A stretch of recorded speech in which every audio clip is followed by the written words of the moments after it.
भगवान शिव और नारद मुनि के संवाद में ब्राह्मणों के नित्य कर्म का वर्णन। भगवान शिव बोले, नारद मुनि, इस प्रकार गुरुदेव तथा इष्ट देव का ध्यान एवं स्तवन करके साधक वेद में बताए हुए स्थान पर पहुंचकर प्रसन्नता पूर्वक मल और मूत्र का त्याग करे।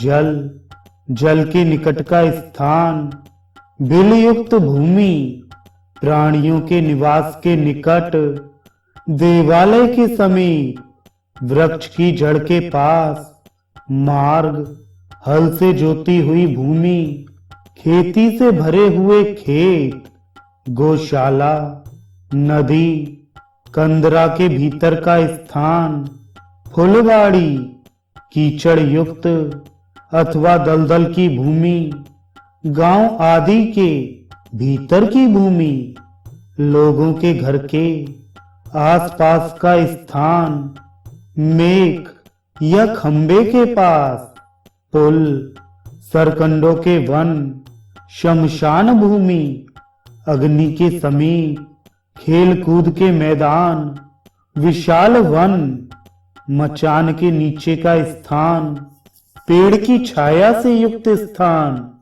जहां भूमि के भीतर प्राणी रहते हों, वह स्थान, जहां ढेर के ढेर पत्ते जमा हों, वह भूमि, जहां घनी दूब उगी हो अथवा कुछ जमे हों, वह स्थान, बांबी, जहां वृक्ष लगाए हों वहां की भूमि, तथा जो किसी विशेष कार्य के लिए झाड़ बुहार कर साफ की गई हो, वह भूमि।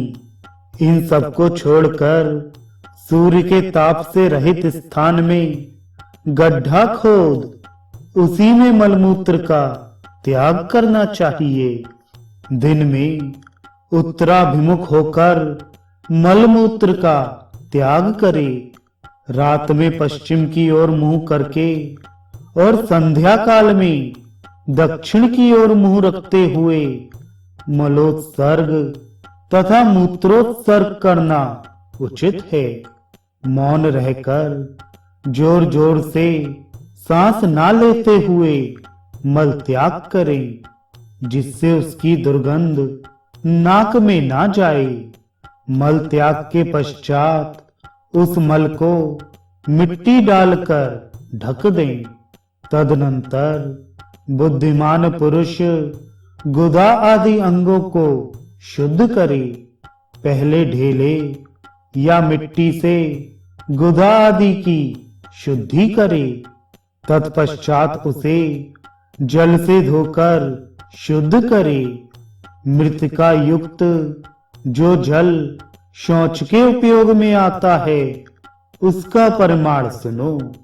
मूत्र त्याग के पश्चात लिंग में एक बार मिट्टी लगाए और धोए, फिर बाएं हाथ में 4 बार मिट्टी लगाकर धोए।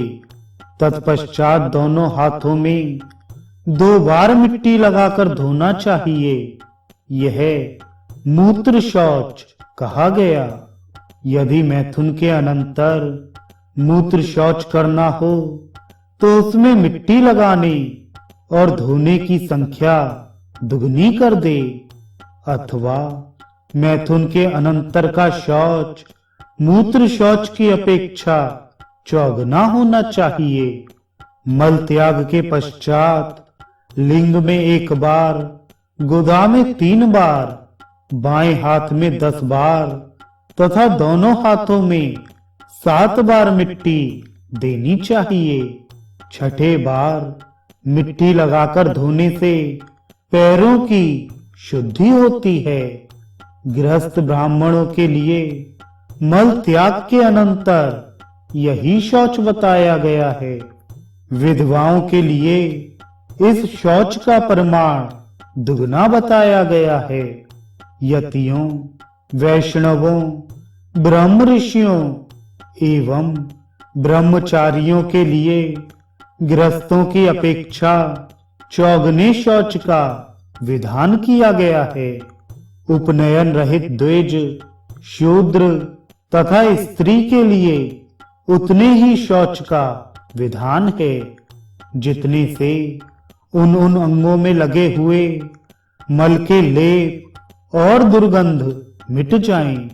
क्षत्रिय और वैश्य के लिए भी गृहस्थ ब्राह्मणों के समान शौच का विधान है।